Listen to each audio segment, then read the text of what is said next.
They say money can't buy you love, but it can cost you your life. What secrets turn a blonde bombshell into a gold digger? She was looking for Big Daddy Funbucks to take care of her. Why do a mother and daughter forge a lethal contract? He died within seconds. He really didn't know what hit him. And how long can a young wife hide her wicked actions? Every little piece of her life is one big massive lie.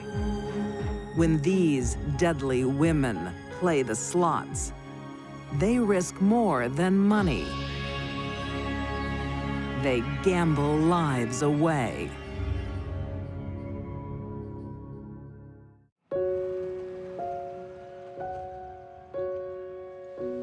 "33-year-old Tennessee bombshell Nicole Vonley Titlow has men of all ages chasing her. Heart-stoppingly pretty. She was looking for Big Daddy Funbucks to take care of her. I can't have my girl driving around in an old jalopy, can I? My God, you got me a car? But Nicole's relationships only go so far because she has a secret. From an early age, Nicole felt different. She even looked different.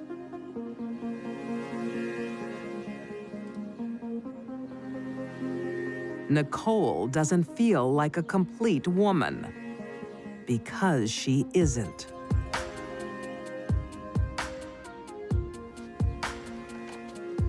Bye-bye, Harry. Hello, Nicole. She was a female, trapped in a boy's body. She's taken exorbitant amounts of hormones. Her penis is shrinking, and then she spends $15,000 on a breast job. And they look real. They look all the way real.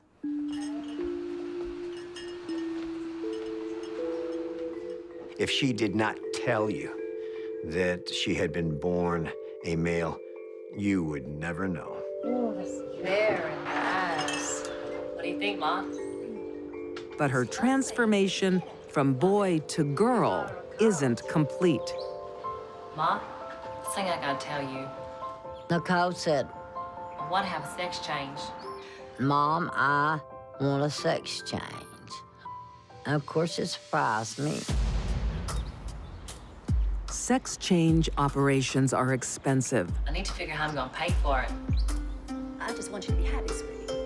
Mom, Georgia Pinkerton, can't help. Think about it. She's dirt poor.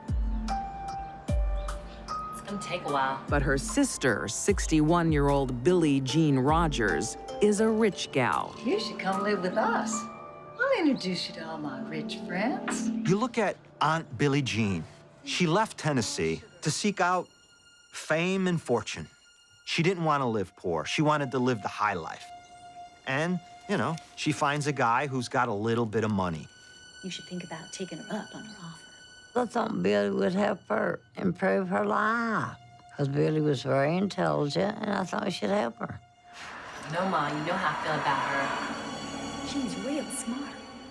Nicole told me she didn't want to go, and I talked her into it.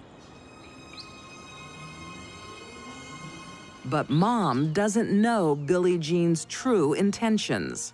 When Billie Jean looked at Nicole, she saw a desperate person who would do anything to get the money she needed for her reassignment surgery. And that appealed to Billie. Here's to our new and very welcome guest. Billie's husband, 74-year-old Don Rogers, welcomes Nicole with open arms. The Michigan car part manufacturer is a self-made millionaire with a big heart. He was a really humble guy, a very nice guy, a guy who would give the shirt off his back to anyone in need. Well, certain people took advantage of this, and one of them was Billie Jean.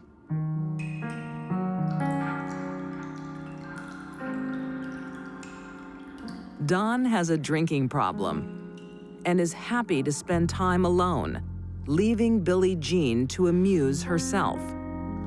When Billie Jean met Don Rogers, it was perfect for her. Not only was he rich, he couldn't control his drinking.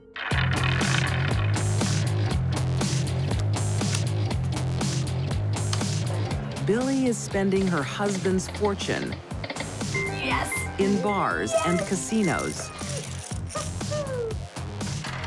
And Nicole joins the ride. Billie and Nicole really spent a lot of time shopping, partying. Life in the fast lane. That's what Billie and Nicole had in common. They both like to go out at 10 o'clock at night and stay out till 4 or 5 in the morning. Aunt Billie is blowing thousands on slot machines. Last one. Billie Jean had a profound gambling addiction.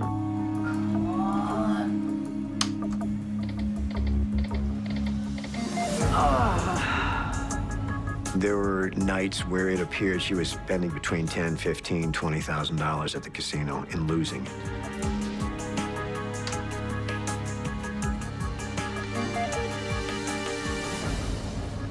And that's when their struggles began. Billie Jean! Don's a generous husband, Get over here! but not when it comes to gambling. What? I warned you about this. Oh, you make enough money for me to have a bit of fun. $26,000 in one night? He said, if you don't quit, I'm going to divorce you. You spend another cent of my money on gambling, and I'll divorce you. She was going to lose the money that she was gambling with. She was not about to let Don cut her off of her fun. It's kind of that simple. But Billie Jean has a plan. Billie was a manipulator from word go.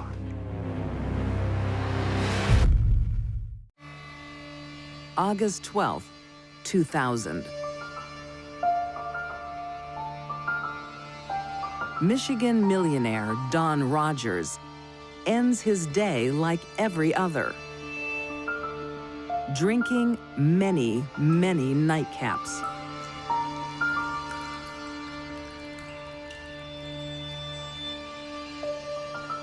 It wasn't unusual for him to consume large amounts of alcohol to the point of even passing out. Don is out cold when his wife and her niece return from another fun-filled night. When Billie saw Donald on the floor, passed out, that's when they hatched the plan. It's the moment Billie Jean has been waiting for. Help me kill him. Now Nicole finds out why she's been invited to stay. Billie Jean, I'll give you $25,000 for your sex change if you help me. No, no, no, Nicole says. I don't want that money. I'll give you $50,000 if you help me. No, no, no, no, no. I'll give you $100,000. With cash, Nicole can become a complete woman. She was under the influence of a very close family member and made a very poor choice. You can get yourself fixed up. She agrees. Okay. Yeah? Okay. I can do this. Okay. Billie would hold Donald's mouth open, Yeah. Yeah, you. and Nicole would pour the vodka into it, hoping that he would either drown or die of alcohol poisoning. Pour it down his throat. Oh, give me that.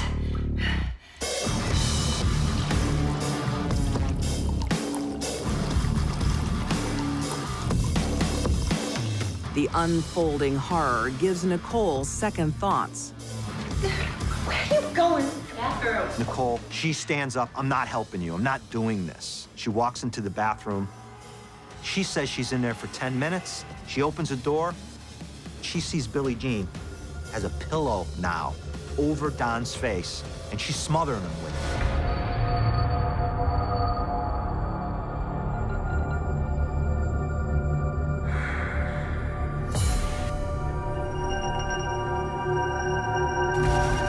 When Don made Billie Jean the sole beneficiary of his fortune, his days were numbered.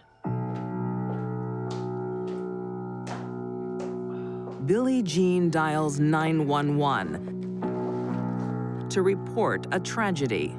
I'll make the call. I think my husband passed out. I think he's dead. She's very calm, very cool, very collected. My niece and I, we just walked in the door. Because of Don's history of drinking, no one questions Billie Jean's story. I think he might be dead. And Nicole bites her tongue. Don died of a heart attack and of acute alcoholism. So the alcohol led to a heart attack. He passes out dead. End of story. It's kind of cold. Nicole and Billie Jean had every reason to believe they'd gotten away with murder. The case is closed. What's wrong, babe? But Nicole's conscience is eating at her. She spills to boyfriend Danny. Don's dead. Nicole fell into a common pitfall. She couldn't keep her mouth shut. Billy did it. She put vodka in his mouth. She was feeling bad about what had happened. Kill him. But it isn't Nicole's only surprise revelation. What are you talking about? I did it so that I could be a real woman. Danny has no idea his girlfriend was born a boy. He just will not believe it. Finally, Danny says, "Show me." And there she is. You believe me now, Danny? And his eyes bulge out of his head. Oh my gosh. Big, huge night for Danny. My girlfriend's a man, and she's a murderer. And he decides, I can't be involved in this.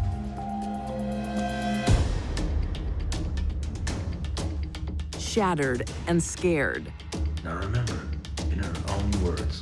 Danny goes to the police. Grabbed the ball out of my hand, she pawed it down his nose. He agrees to wear a wire when he next meets Nicole. So she did all the work. I'd have to let go. I put just a little bit of vodka in his mouth. And it was really weighing heavy on her. She didn't need a lot of encouragement. She grabbed the ball out of my hand and just poured it up his nose. I think Nicole may have thought that because she didn't actually kill Don, that she wasn't responsible for his murder in any way. She was wrong. Very wrong. Although Nicole incriminated herself, Billie Jean says nothing. The body has been cremated. It's Nicole's word against Billie's. And Billie wins. There was no physical evidence against her, so she was smart not to make any statements. Billie Jean Rogers is acquitted. Nicole Vonley Titlow is found guilty of second-degree murder. In 2002, she's sentenced to a minimum of 20 years in a male prison. I don't think Nicole ever thought that she would be the fall guy. Billie Jean doesn't get to spend her dead husband's money for long. 6 months after her acquittal, she dies of cancer. Whether Billie Jean was involved in the murder of her husband or not, it doesn't matter. She never got to enjoy the money. Nicole's desire for a new life in a new body ends in tragedy for everyone. She gambled and she rolled the dice and she lost. And ultimately, that's what happened with Nicole.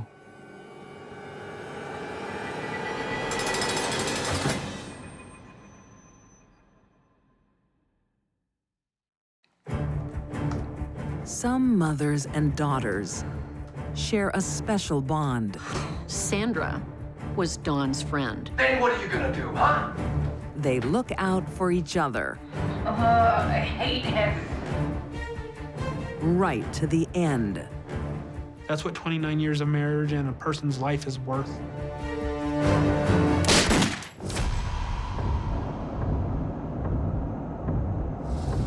February 13th, 2013.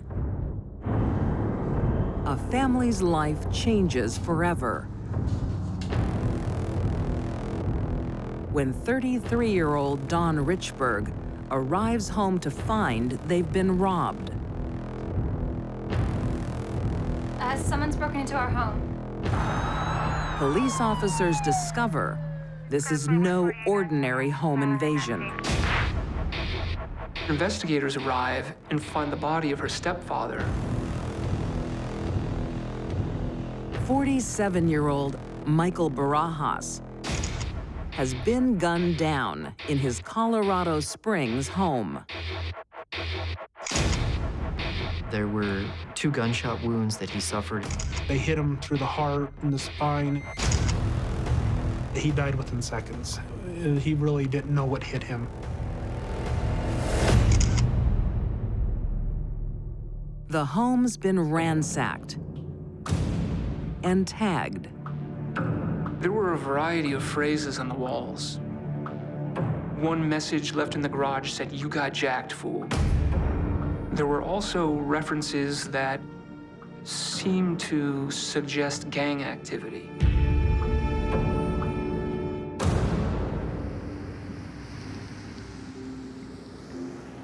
A week earlier, it's a typical American household. Michael, a mechanic, Hey, you're early. has been married to 52-year-old Sandra for almost 30 years. Got time for a shower. Yeah, you look like you need one. Oh, come on, give me a hug, huh? Mikey, get out of here. Everything seemed good. Mike and Sandy seemed happy. You know, just typical, normal family. Hey, Mike, any chance of a loan? Again? He was the epitome of the hardworking everyman. He worked at a local auto repair dealership, doing repairs on used cars. You look for any jobs today?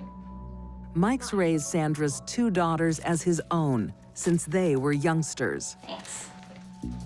When they got married, he was all about help raise Sandy's daughters. This has gotta stop, okay? But the girls, now in their 30s, still expect Michael to support them financially.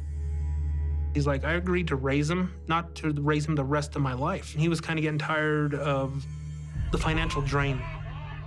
Dawn didn't care that her parents had fallen on very, very hard financial times. That meant nothing to her. And Dawn's running with a bad crowd, including 34-year-old Tommy Wright. Dawn was drawn to Tommy because she sensed she could manipulate him. Dawn soon has Tommy supplying her with drugs. She was a methamphetamine user. Prescription pills. Marijuana and crack.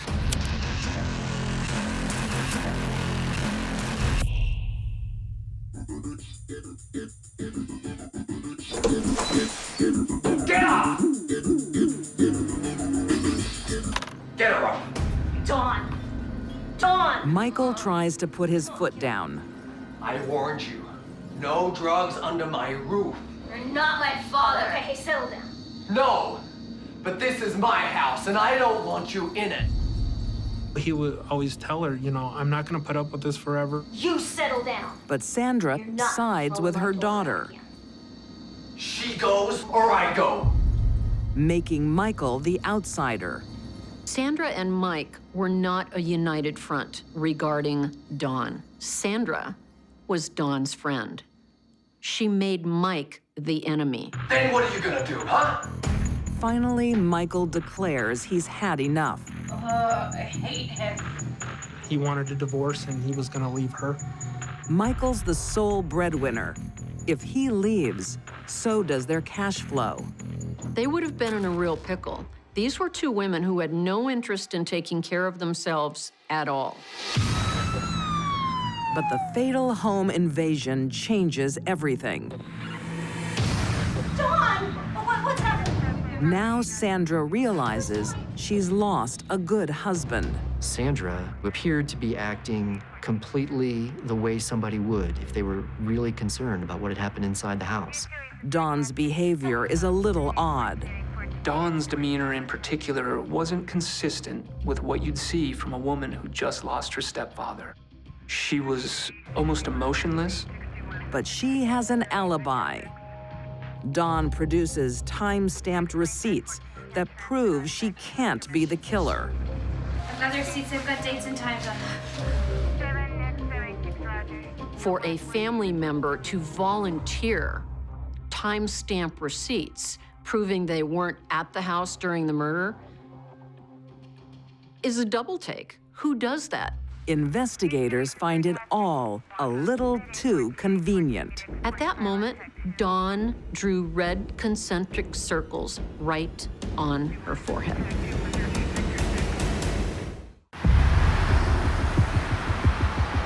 Weeks turn into months. And there are still no arrests for the 2013 murder of Mike Barajas in his Colorado Springs home. Although police think his stepdaughter Dawn is acting strangely, they can't prove anything. This case was hampered by thin evidence. There's a lot of suspicion, but little that's concrete. Then the breakthrough. A car thief, recently arrested, wants to deal. I'll confess. Tommy Wright has quite a story. It strikes you at first glance as something that is incredulous and could never happen in real life.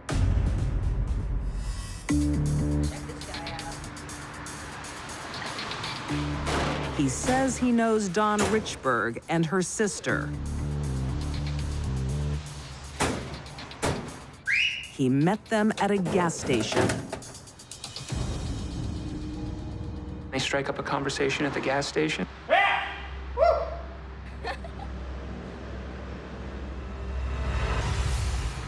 And they begin socializing and getting closer over a period of weeks.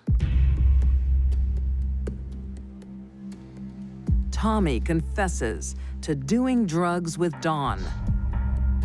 And it's then she shares a family secret. Dawn claimed that Miguel Barajas was abusing Dawn's sister. So why do you hate him so much? He abused my sister. It wasn't true. What kind of person does that? A psychopath. Tommy says that he was swayed by the allegations of sex abuse. Tommy's misguided loyalty to a new friend creates a death sentence. When Dawn met Tommy at the gas station, she won the lottery.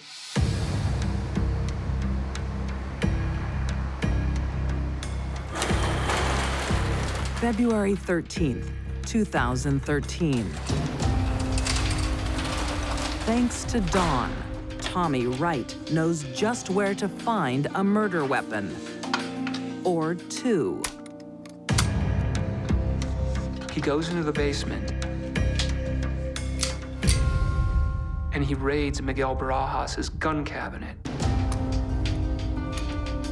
removing a .45 caliber pistol and a .30-06 rifle.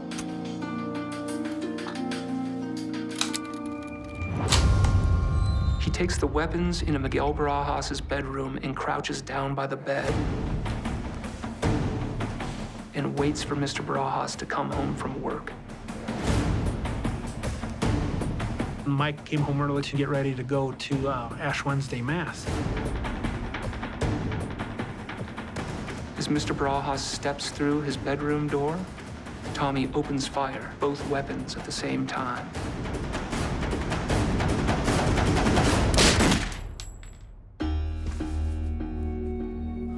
He struck Miguel Barajas, who falls to the ground. The fatal shot entered his head below the chin. To cover his tracks, Tommy tries to stage a gangland attack. There was spray painting on the interior of the garage. It was clear there was someone sending a message to the police. He's going around the house, opening cupboards, slamming things, breaking glass.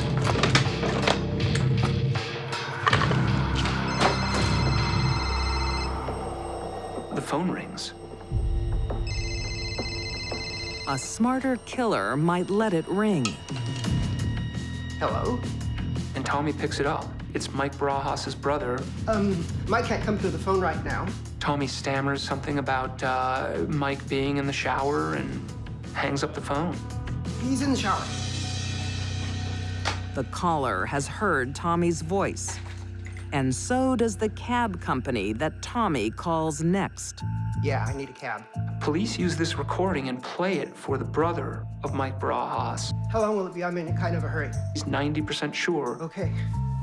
that the voice is that of the man who picked up the phone the night that he called seeking his brother.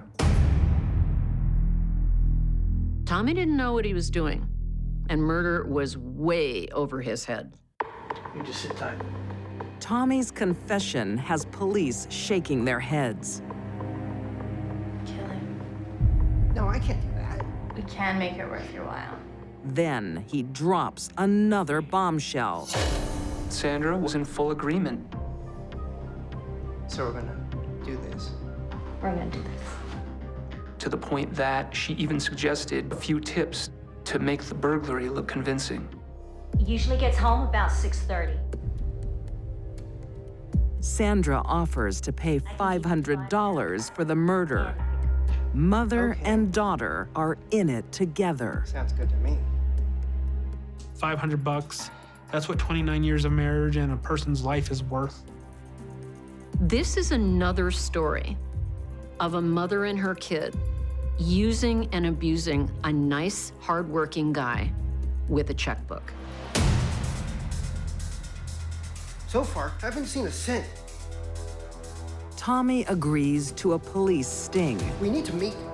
He arranges to claim part of his reward from Sandra.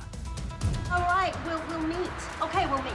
Sandra Barajas agreed to go to an ATM machine, pull out $300 in money, and meet him. And members of our local law enforcement were able to tail Sandra Barajas to that meeting location. Hurry up. Just slow down. It takes as long as it takes.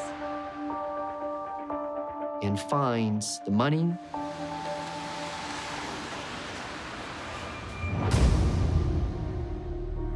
Sandra and Dawn are arrested.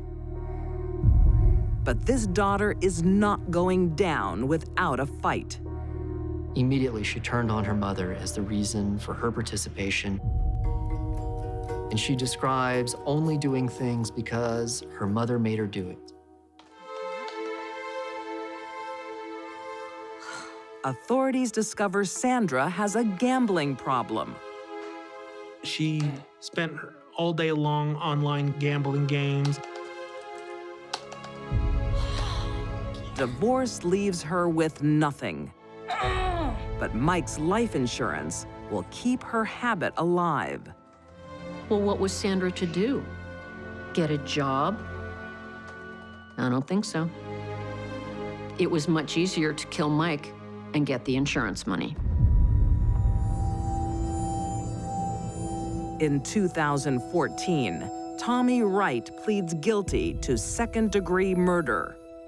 He's sentenced to 40 years in prison. Dawn Richburg also pleads guilty to second-degree murder. She receives 35 years behind bars.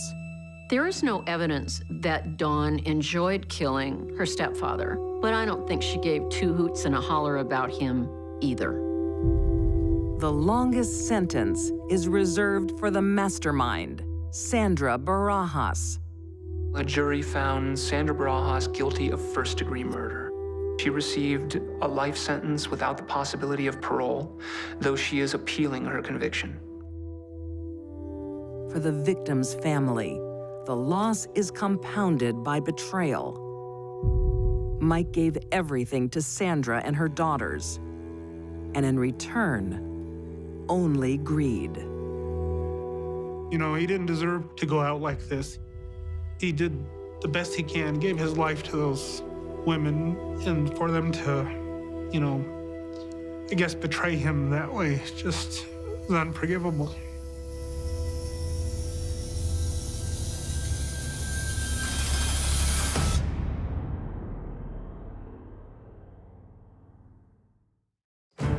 Next. It was stupid.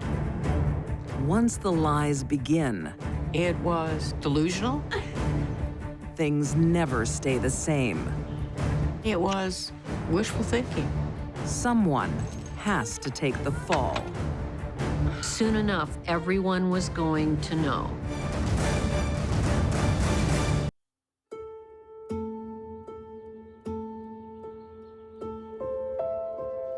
"36-year-old Trent Mallory is one of those dads women wish for. He was a hard worker. He was a great father and great provider and great person.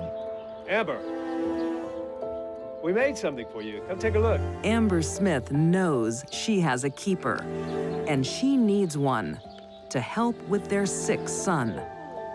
This looks amazing. It's a glitter painting. I love it. He was born with a serious heart condition.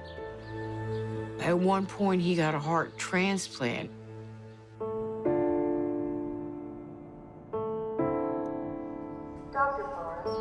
But the heart transplant isn't going well. His tiny body is rejecting it. The family is facing the worst. His situation became life-threatening, and he had to be transferred to a large hospital in Detroit. The treatment there would include massive immunosuppression in order to preserve the heart that he still had. I'm sorry. He was desperately ill. There's one glimmer of hope, What can we do? There is a new treatment. an experimental treatment, but it's expensive. We'll do whatever it takes. The insurance company wouldn't touch the cost of that. They were just in trouble financially. Amber and Trent are broke.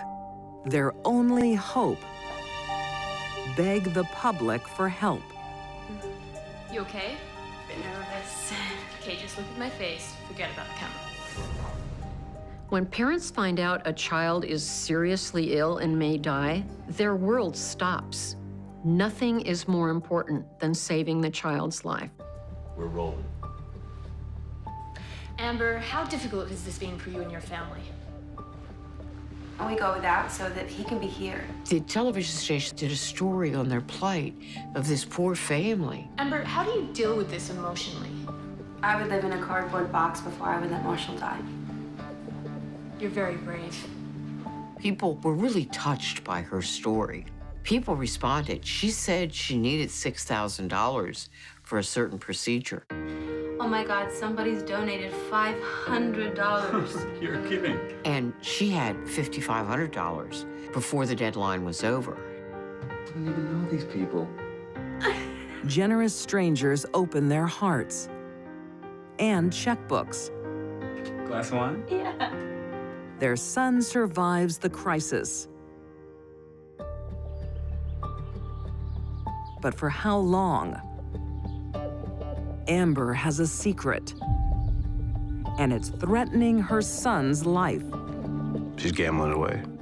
She had a terrible addiction problem to online slot machines. She was spending money that she had no means of covering. One would think losing money gambling, money that you couldn't afford to lose, would be enough to stop the gambling. But in Amber's case, Every time she gambled, there was a momentary thrill that possibly she would win and all her troubles would be over.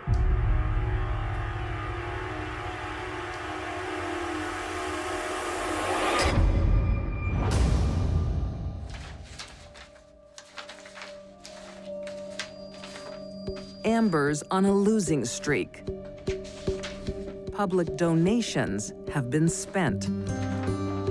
Trent's wages have been spent. Hey, babe. Hey. What are you up to? Just paying bills. Need some help? No, I'm okay. If you're sure. I'm gonna take a shower. She was taking out payday Friday loans at 300+% interest. At this stage, every little piece of her life is one big, massive lie. The big payday to save her son and her family never arrives. Money's going through next week. Things are out of control. Sorry, ma'am, it's too late. Oh, come on. Surely you have to call me first. Said I'm sorry, I have ma'am. 2 sons. The house was in foreclosure. The car had been repossessed. They were behind on their credit card bills. She lied about why it was being repossessed. She told the family that it was being repossessed because she threatened to kill her mother with her vehicle. Her crazy excuses make everyone suspicious. What's going on? Soon, Amber's secrets and lies will be exposed. They took the car. What? That doesn't make any sense. I threatened to run over Mom, and they took the car.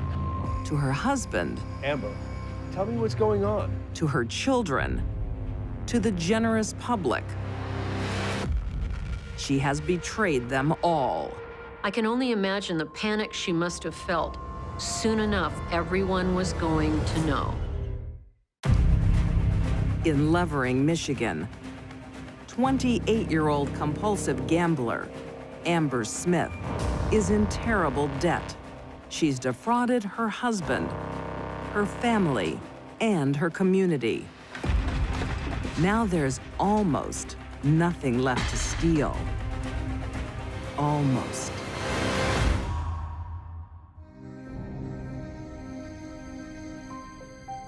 I don't think Trent ever imagined that Amber would do anything to harm him. I don't think he could possibly even think that.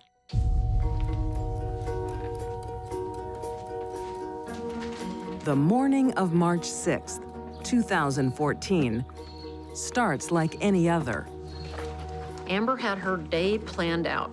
She had to take one of the children in to be treated for an ear infection, go get coffee, run some other errands. Oh, Mommy just forgot something. I'll be back in a second, okay?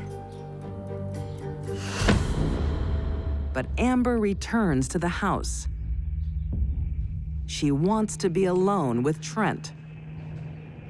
When it was quiet,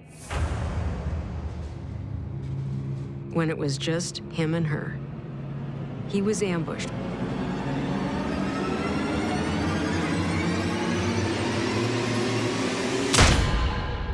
She killed him with a single shot to his head. Death would have taken 10 to 15 minutes, but he would have been immediately unconscious. There is no life insurance, no inheritance. All their debts are in Trent's name. Amber thinks her money problems are over.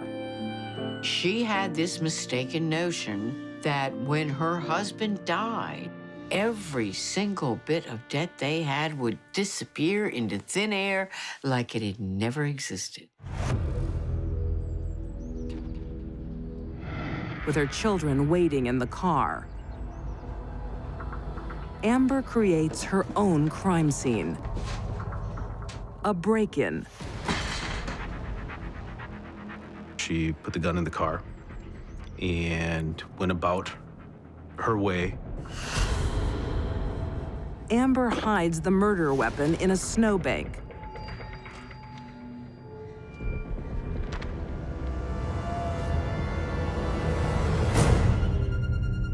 then dials 911. My house has been broken into. There's stuff everywhere.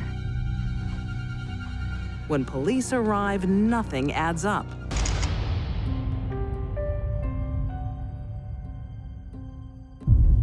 Once again, the killer was mistaken. That's not how home invasions happen, and the police know this. It was just not plausible. There were numerous guns found in the house, and none of them were taken. Those are probably the most valuable items that would have been stolen in any home invasion. Police have Amber in their sights, but they need the murder weapon. Within days, when the snow melts, they find it. Really? In a snowbank for safekeeping?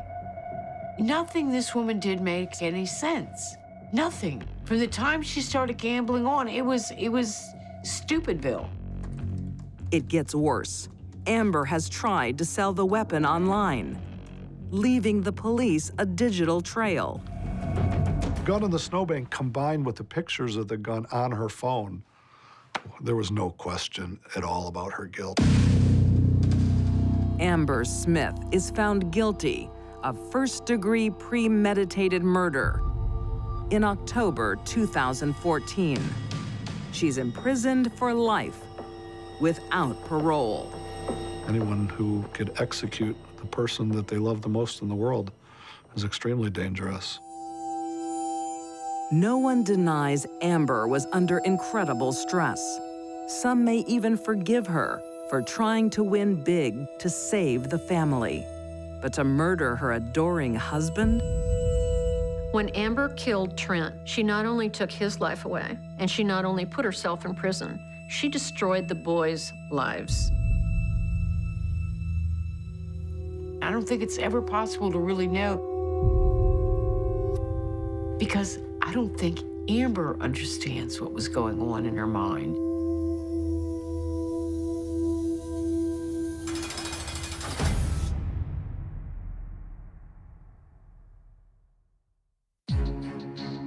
These deadly women didn't just play the slot machines. They played with people's lives. Nicole Vonley Titlow, killed for a new body.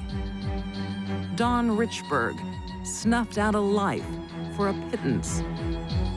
And Amber Smith staked it all on murder and lost. 3 good men sacrificed by women who gambled lives away.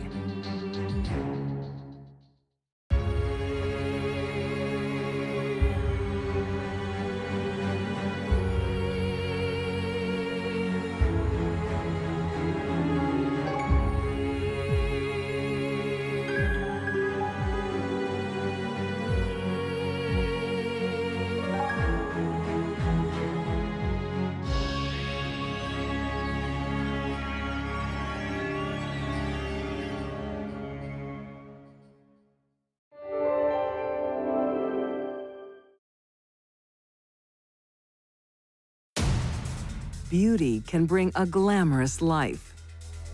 Long, flowing blonde hair, the curves of a woman. But it can come at a high cost. A desperate person who really wanted something and might do anything to get it. A debt that can never be paid. She gambled and she rolled the dice and she lost.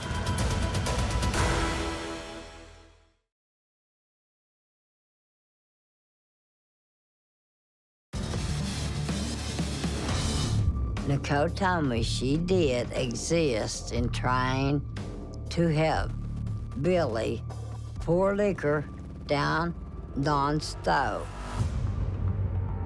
But then she said, I can't do this. I can't do this, Billy. She said, now, let's just leave him alone. I think Nicole told me the truth about what happened that night. Nicole fixes her hair, does her makeup.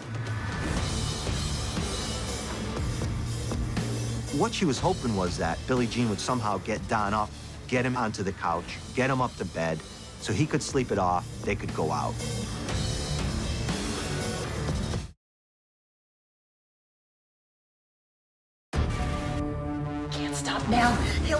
tried to kill him. Nicole says she reaches down and she realizes that he's not breathing, that he's dead.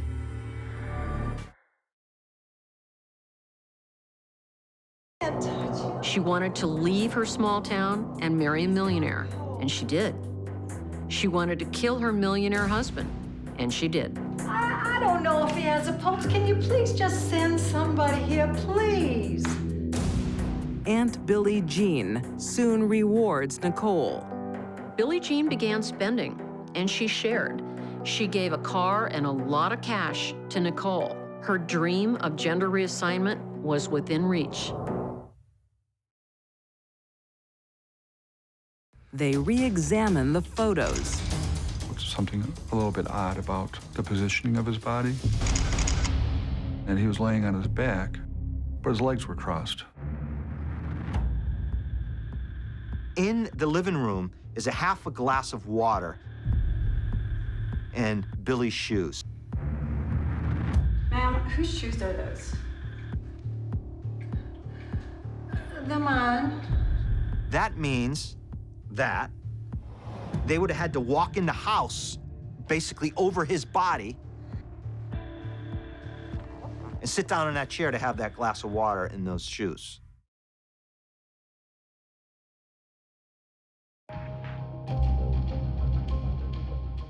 Both Dawn and Sandra were at the hospital visiting Dawn's sister, who was admitted earlier that day.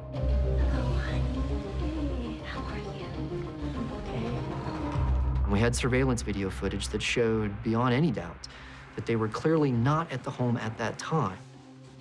Around 7 p.m. that night,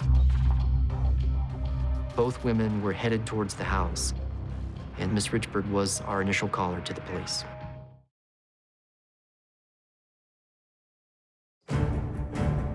It was stupid. Once the lies begin, It was delusional. things never stay the same.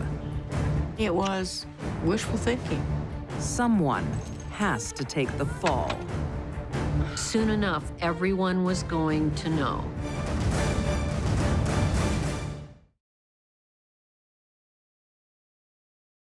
He loved those children. Okay. He loved Amber. He loved life. How about The medical crisis, one way or the other would get through this. I'll just keep working, and he did.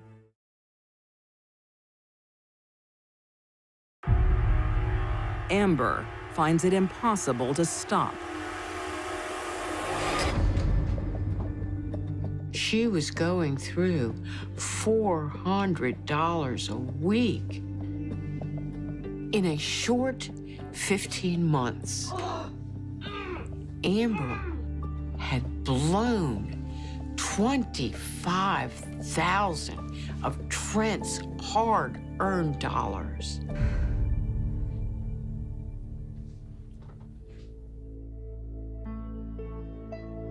Suddenly, that little child who so needed his mom because he was so desperately ill was no longer the focal point of her attention. It was her online games.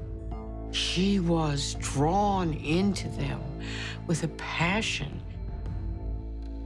The stress of dealing with a seriously ill and possibly dying child can lead to parents doing things they'd never do otherwise. She's hoping that the slot machine, Santa Claus, was gonna come, that this big pile of money would show up so nobody would find out what she was doing.